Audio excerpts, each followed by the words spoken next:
नमस्कार दोस्तों, स्वागत है आपका आज के इस वीडियो में। आज हम लेकर आए हैं ऑल एग्ज़ाम जीके जो सभी एग्ज़ामों के लिए महत्वपूर्ण हैं, तो ऐसे क्वेश्चनों को हम लेकर आए हैं। तो चलिए करते हैं हमारे आज के वीडियो की शुरुआत। तो आज का पहला क्वेश्चन है हमारा, भारतीय संविधान में मौलिक अधिकार किस भाग में दिए गए हैं? भारतीय संविधान में मौलिक अधिकार किस भाग में दिए गए हैं? क्वेश्चन नंबर 1 का सही उत्तर है हमारा ऑप्शन नंबर सी, भाग 3 में मौलिक अधिकारों के बारे में बताया गया है। अगला क्वेश्चन है हमारा, अनुच्छेद 32 को संविधान की आत्मा और हृदय किसने कहा था? अनुच्छेद 32 को संविधान की आत्मा और हृदय किसने कहा था? तो क्वेश्चन नंबर 2 का सही उत्तर है हमारा option number B R Ambedkar ji ने अनुच्छेद 32 को संविधान की आत्मा या और हृदय कहा था। अगला क्वेश्चन है हमारा, राज्यपाल की नियुक्ति कौन करता है? राज्यपाल की नियुक्ति कौन करता है? क्वेश्चन नंबर 3 का सही उत्तर है हमारा ऑप्शन नंबर सी, राष्ट्रपति के द्वारा राज्यपालों की नियुक्ति की जाती है। अगला क्वेश्चन है हमारा, भारत के राष्ट्रपति का चुनाव कितने वर्षों में होता है? भारत के राष्ट्रपति का चुनाव कितने वर्षों में होता है? क्वेश्चन नंबर 4 का सही उत्तर होगा हमारा ऑप्शन नंबर बी, 5 वर्षों में राष्ट्रपति का चुनाव होता है। 5 वर्षों के बाद राष्ट्रपति का चुनाव होता है। अगला क्वेश्चन है हमारा, लोकसभा में धन विधेयक सबसे पहले कहाँ प्रस्तुत किया जाता है? लोकसभा में धन विधेयक सबसे पहले, या इस क्वेश्चन का ऐसा होना चाहिए था कि संसद में धन विधेयक सबसे पहले कहाँ प्रस्तुत किया जाता है? तो इस क्वेश्चन का सही आंसर होता हमारा ऑप्शन नंबर बी, लोकसभा में यानी कि संसद के लोकसभा में यहाँ पर होना चाहिए था संसद में सबसे पहले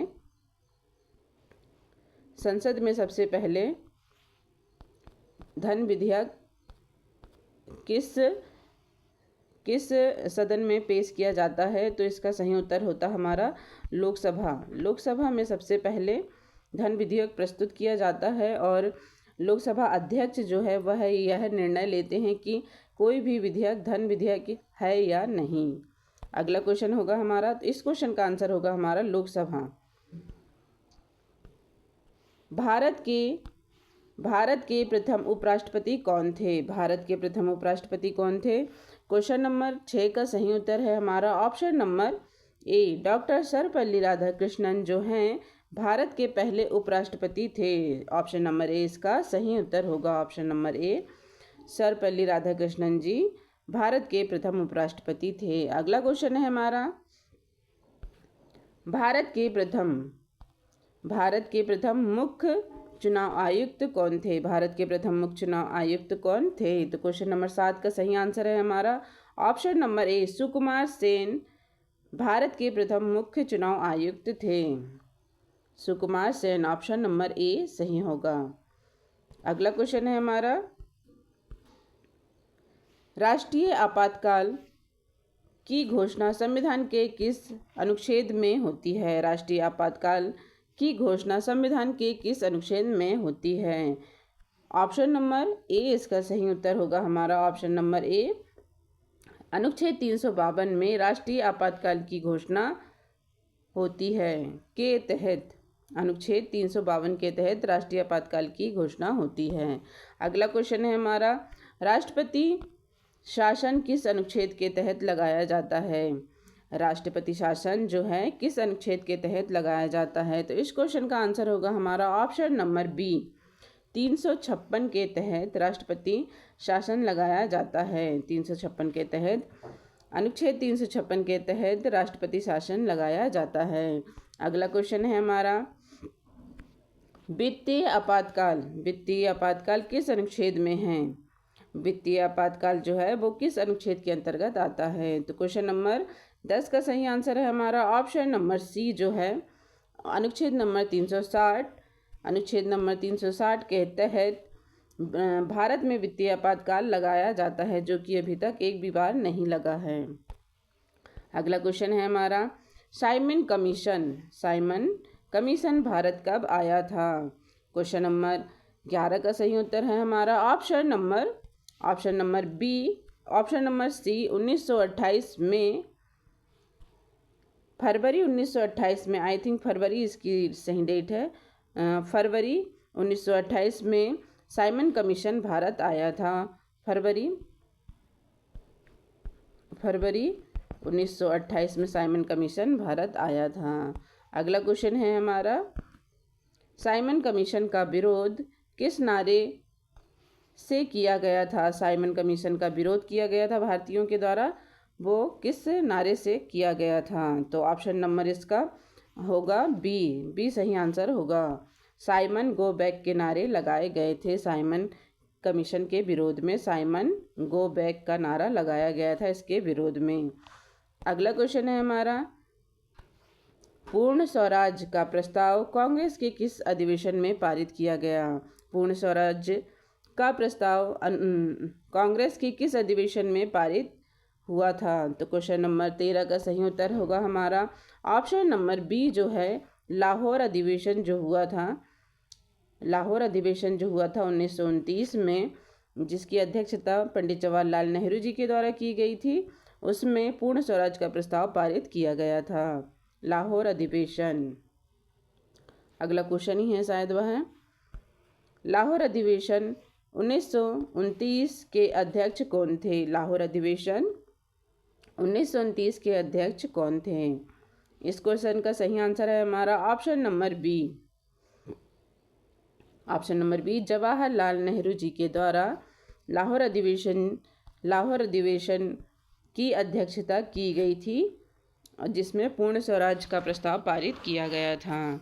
अगला क्वेश्चन है हमारा भारत में सत्याग्रह आंदोलन सबसे पहले किस स्थान से शुरू हुआ था? भारत में सबसे पहले सत्याग्रह आंदोलन सबसे पहले किस स्थान से शुरू किया गया था? तो क्वेश्चन नंबर 15 का सही उत्तर है हमारा ऑप्शन नंबर ए। ऑप्शन नंबर ए जो है चंपारण से सबसे पहले सत्याग्रह आंदोलन प्रारंभ हुआ था। अगला क्वेश्चन है हमारा चंपारण सत्याग्रह किस फसल से संबंधित था? यानी कि किस फसल के कारण चंपारण में सत्याग्रह प्रारंभ हुआ था?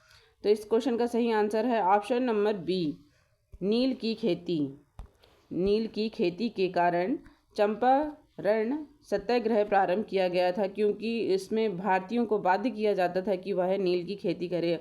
और भारतीय नील की खेती इसलिए नहीं करना चाहते थे क्योंकि एक बार नील की खेती करने के बाद वह जो ज़मीन है वो बंजर हो जाती थी, इसलिए नील की खेती नहीं करना चाहते थे और अंग्रेज उनको विवश करते थे कि आपको नील की खेती करना ही पड़ेगा। इसलिए गांधी जी के द्वारा नील की खेती के विरोध में चंपारण सत्याग्रह प्रारंभ किया गया।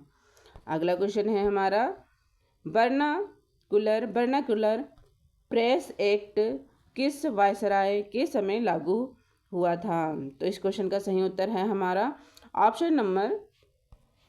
ऑप्शन नंबर ए जो है लॉर्ड लिटन के समय वर्नाकुलर प्रेस एक्ट लागू किया गया था। वर्नाकुलर प्रेस एक्ट लागू किया था। ऑप्शन नंबर ए इसका सही उत्तर होगा हमारा। अगला क्वेश्चन है हमारा इलविट बिल विवाद किस वायसराय के समय लागू हुआ था? इलविट बिल विवाद किस वायसराय के समय हुआ था? इस क्वेश्चन का सही आंसर है हमारा option number B Lord Ripon के समय इलविट बिल विवाद हुआ था। Lord Ripon, option number B इसका सही आंसर होगा हमारा। अगला क्वेश्चन है हमारा भारत में विधवा पुनर्विवाह अधिनियम किस वर्ष पारित हुआ? भारत में विधवा पुनर्विवाह अधिनियम किस वर्ष पारित हुआ? तो क्वेश्चन नंबर 19 का सही उत्तर है हमारा ऑप्शन नंबर बी 1856 में जो है विधवा पुनर्विवाह प्रारंभ हुआ? 1856 में। ऑप्शन नंबर बी 1856 में विधवा पुनर्विवाह अधिनियम पारित हुआ। अगला क्वेश्चन है हमारा, सती प्रथा जो है उसका उन्मूलन किस गवर्नर जनरल के समय हुआ? सती प्रथा का उन्मूलन किस गवर्नर जनरल के समय हुआ? क्वेश्चन नंबर 20 का सही उत्तर है हमारा ऑप्शन नंबर ए जो होगा, इस क्वेश्चन का ऑप्शन नंबर ए आंसर सही होगा। लॉर्ड विलियम बेंटिंग के समय सती प्रथा का उन्मूलन किया गया राजा राम मोहन राय जी के सहयोग से। अगला क्वेश्चन है हमारा, भारत की सबसे लंबी नदी कौन सी है? इस क्वेश्चन का सही उत्तर है हमारा ऑप्शन नंबर बी जो है गंगा नदी, जिसकी लंबाई 2525 किलोमीटर है। गंगा नदी की लंबाई 2525 किलोमीटर है, जो कि भारत की सबसे लंबी नदी है। अगला क्वेश्चन है हमारा, यमुना नदी का उद्गम कहाँ से होता है? यमुना नदी का उद्गम कहाँ से होता है? इस क्वेश्चन का सही उत्तर है हमारा ऑप्शन नंबर बी, यमुनोत्री से यमुना नदी का उद्गम होता है और गंगा नदी का उद्गम गंगोत्री से होता है। अगला क्वेश्चन है हमारा, ताप्ती नदी का उद्गम किस राज्य में है? ताप्ती नदी का उद्गम किस राज्य में है? तो इस क्वेश्चन का सही आंसर होगा हमारा option number B, Madhya Pradesh में। मध्य प्रदेश के मुल्ताई बैतूल से ताप्ती नदी का उद्गम होता है। अगला क्वेश्चन है हमारा, हीराकुंड बांध किस नदी पर बना है? हीराकुंड बांध जो है वह किस नदी पर बना है? तो क्वेश्चन नंबर 24 का सही उत्तर है हमारा ऑप्शन नंबर बी, महानदी पर हीराकुंड बांध बना हुआ है, जो कि भारत का सबसे लंबा बांध है। अगला क्वेश्चन है हमारा, भाखड़ा नागल बांध किस नदी पर स्थित है? किस नदी पर स्थित है? ऑप्शन नंबर ए इसका सही उत्तर होगा हमारा, सतलज नदी पर भाखड़ा नागल बांध स्थित है। सतलज नदी पर भाखड़ा नागल बांध स्थित है। अगला क्वेश्चन है हमारा, सुंदरबन डेल्टा किन दो नदियों द्वारा बनाया जाता है? सुंदरबन डेल्टा जो है किन दो नदियों के द्वारा बनाया जाता है? ऑप्शन नंबर ए इसका सही उत्तर होगा हमारा, गंगा और ब्रह्मपुत्र नदी के द्वारा सुंदरबन डेल्टा बनाया जाता है। अगला क्वेश्चन है हमारा, भारत का सबसे ऊंचा पर्वत शिखर जो कि पूरी तरह से भारत में स्थित है वह कौन सा है? पूरी तरह से भारत में स्थित है वह कौन सा है? क्वेश्चन नंबर 27 का सही उत्तर है हमारा ऑप्शन नंबर बी जो है कंचनजंगा, जो कि सिक्किम में है। भारत का सबसे ऊंचा पर्वत शिखर है जो कि पूरी तरह से ही भारत में स्थित है। इस क्वेश्चन का answer option number B Kanchenjunga है। अगला क्वेश्चन है हमारा, दक्कन का पठार मुख्यतः किन चट्टानों से बना है? दक्कन का पठार मुख्यतः किन चट्टानों से बना है? तो ऑप्शन नंबर बी इसका सही उत्तर होगा हमारा, बेसाल्ट चट्टानों से दक्कन के पठार का निर्माण हुआ है। ऑप्शन नंबर बी इसका सही आंसर होगा, बेसाल्ट चट्टानों से दक्कन के पठार का निर्माण हुआ है। अगला क्वेश्चन है हमारा, भारत में मानसून की वापसी सबसे पहले किस क्षेत्र से शुरू होती है? भारत में मानसून की वापसी सबसे पहले किस क्षेत्र से शुरू होती है? इस क्वेश्चन का सही उत्तर है हमारा ऑप्शन नंबर ए, उत्तर पश्चिम भारत से मानसून की वापसी प्रारंभ हो जाती है। उत्तर पश्चिम भारत से मानसून की वापसी प्रारंभ हो जाती है। अगला क्वेश्चन है हमारा, भारत में सबसे लंबी तटरेखा वाला राज्य कौन सा है? भारत में सबसे लंबी तटरेखा वाला राज्य कौन सा है? तो ऑप्शन नंबर ए इसका सही उत्तर होगा हमारा, गुजरात जो है भारत में सबसे लंबी तटरेखा वाला राज्य है। ऑप्शन नंबर ए इसका सही आंसर है। अगला क्वेश्चन है हमारा, न्यूटन का प्रथम नियम किस से संबंधित है? न्यूटन का प्रथम नियम किस से संबंधित है? क्वेश्चन नंबर 31 का सही आंसर है हमारा ऑप्शन नंबर ए, जड़त्व से संबंधित है न्यूटन का प्रथम नियम। जड़त्व से संबंधित है न्यूटन का प्रथम नियम। अगला क्वेश्चन है हमारा, विद्युत शक्ति की एसआई इकाई क्या है? विद्युत शक्ति की एसआई इकाई क्या है? क्वेश्चन नंबर 32 का आंसर है हमारा ऑप्शन नंबर बी, वॉट विद्युत शक्ति की एसआई इकाई है। विद्युत शक्ति की एसआई इकाई वॉट है। ऑप्शन नंबर बी इसका सही आंसर होगा। अगला क्वेश्चन है हमारा, विद्युत प्रतिरोध की एसआई इकाई क्या है? विद्युत प्रतिरोध की एसआई इकाई क्या है? क्वेश्चन नंबर 33 का सही उत्तर है हमारा ऑप्शन नंबर ए। विद्युत प्रतिरोध की एसआई इकाई ओम है। ओम है, ऑप्शन नंबर ए इसका सही उत्तर होगा। विद्युत प्रतिरोध की एसआई इकाई ओम है।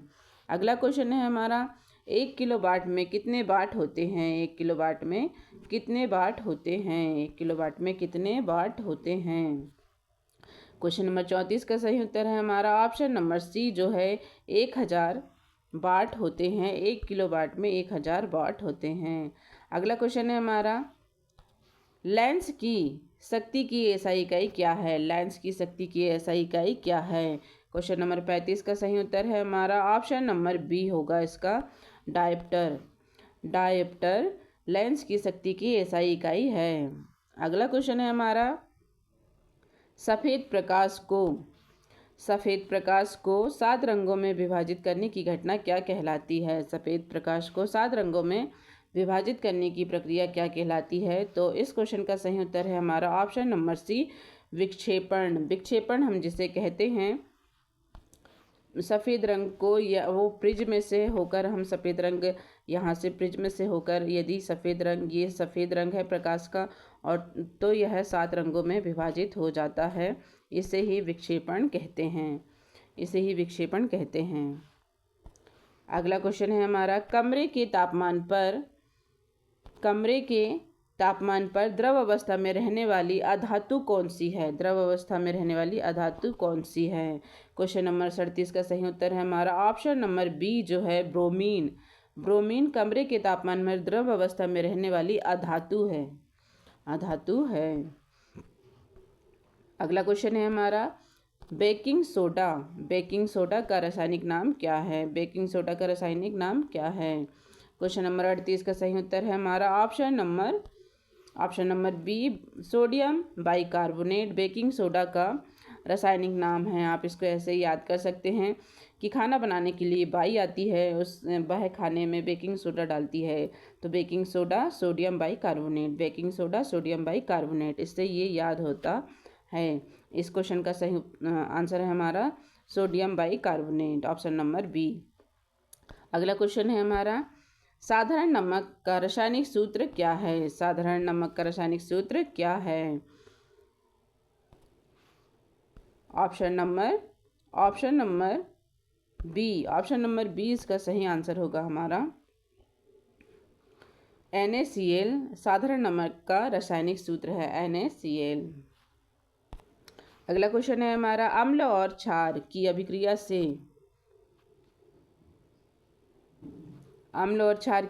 से सामान्यतः क्या बनता है? अम्ल और क्षार की अभिक्रिया से सामान्यतः क्या बनता है? ऑप्शन नंबर बी इसका सही उत्तर होगा हमारा, नमक और जल, लवण या जल अम्ल और क्षार की अभिक्रिया से बनता है।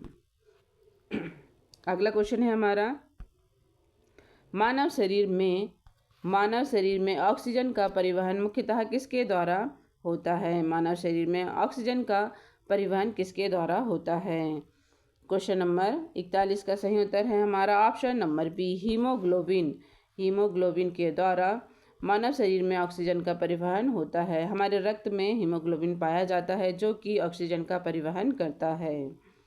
अगला क्वेश्चन है हमारा, मानव शरीर में भोजन का जो अधिकतर पाचन है वो कहाँ होता है? क्वेश्चन नंबर 42 का सही आंसर है हमारा ऑप्शन नंबर सी, छोटी आंत में भोजन का अधिकतर पाचन हो जाता है, छोटी आंत में। इस क्वेश्चन का सही आंसर है ऑप्शन नंबर सी।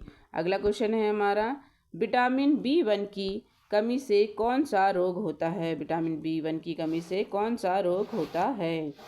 क्वेश्चन नंबर 43 का सही उत्तर है हमारा ऑप्शन नंबर बी जो है, बेरी रोग जिसे हम कहते हैं, वह विटामिन B1 की कमी से होता है। विटामिन B1 की कमी से बेरी रोग होता है, विटामिन B1। अगला क्वेश्चन है हमारा, विटामिन B12 की कमी से मुख्यतः कौन सा रोग होता है? विटामिन B12 की कमी से मुख्यतः कौन सा रोग होता है? तो क्वेश्चन नंबर 44 का सही आंसर है हमारा ऑप्शन नंबर ए, इसका सही आंसर होगा। एनीमिया रोग होता है विटामिन B1 B12 की कमी से, B12 की कमी से विटामिन एनीमिया नामक रोग होता है। एनीमिया नामक रोग होता है विटामिन B12 की कमी से। अगला क्वेश्चन है हमारा, मानव शरीर में इंसुलिन किस प्रकार का हार्मोन है? मानव शरीर में किस प्रकार का हार्मोन है? इंसुलिन किस प्रकार का हार्मोन है? तो दोस्तों क्वेश्चन नंबर 45 का सही आंसर होगा हमारा ऑप्शन नंबर बी, जो है रक्त शर्करा को यह नियंत्रण करने वाला हार्मोन होता है, जिससे कि हमें डायबिटीज़ होने का खतरा ना बढ़े। इंसुलिन जो है डायबिटीज़ होने के खतरे को रोकता है। अगला क्वेश्चन है हमारा ऑप्शन नंबर 20 का सही आंसर होगा। रक्त शर्करा नियंत्रण करने वाला हार्मोन इंसुलिन है। क्वेश्चन नंबर 46 है हमारा, भारतीय रेलवे का मुख्यालय कहाँ पर स्थित है? तो क्वेश्चन नंबर 46 का सही आंसर है हमारा ऑप्शन नंबर बी, नई दिल्ली में जो है भारतीय रेलवे का मुख्यालय स्थित है, नई दिल्ली में। ऑप्शन नंबर 20 का सही आंसर है। अगला क्वेश्चन है हमारा, भारत में पहली जो रेलगाड़ी है किन 2 स्थानों पर चली थी? भारत में पहली रेलगाड़ी किन 2 स्थानों पर चली थी? तो क्वेश्चन नंबर 47 का सही आंसर है हमारा ऑप्शन नंबर बी, जो है मुंबई से थाने के बीच 1856 में लॉर्ड डलहौजी के समय में यह रेलगाड़ी चली थी। लगभग 34 किलोमीटर यह रेलगाड़ी चली थी मुंबई से थाने के बीच। अगला क्वेश्चन है हमारा, रेलवे बोर्ड की स्थापना किस वर्ष हुई? रेलवे बोर्ड की स्थापना किस वर्ष हुई? क्वेश्चन नंबर 48 का सही आंसर होगा हमारा option number B. Option number B जो है 1905 में रेलवे बोर्ड की स्थापना की गई थी। 1905 में भारत में रेलवे बोर्ड की स्थापना की गई थी। अगला क्वेश्चन है हमारा, भारतीय रेलवे का राष्ट्रीयकरण किस वर्ष हुआ? भारतीय रेलवे का राष्ट्रीयकरण किस वर्ष किया गया? भारतीय रेलवे का राष्ट्रीयकरण किस वर्ष किया गया? क्वेश्चन नंबर 49 का सही आंसर है हमारा option number C. Option number C जो है 1951 में भारत में रेलवे का राष्ट्रीयकरण किया गया। अगला क्वेश्चन और आखिरी क्वेश्चन है हमारा, रेलवे में ब्रॉड गेज की चौड़ाई कितनी होती है? यानी जो पटरियों की बीच की दूरी है ये वाली, वह कितनी होती है? पटरियों के बीच की दूरी, यह ब्रॉड गेज की चौड़ाई। तो इस क्वेश्चन का सही आंसर है हमारा ऑप्शन नंबर सी, जो है इसका सही आंसर होगा 1.676 मिलीमीटर, यानी कि 1.676 किलोमीटर मिलीमीटर ब्रॉड गेज की चौड़ाई होती है। ऑप्शन नंबर सी इसका सही आंसर है हमारा, ऑप्शन नंबर सी। यस, तो दोस्तों ये थे हमारे 50 महत्वपूर्ण प्रश्न। दोस्तों आपको वीडियो अच्छा लगा हो तो इसे लाइक करें, शेयर करें और सब्सक्राइब भी करें। तो चलिए फिर मिलते हैं अगले वीडियो में, तब तक के लिए धन्यवाद। जय हिंद, जय भारत।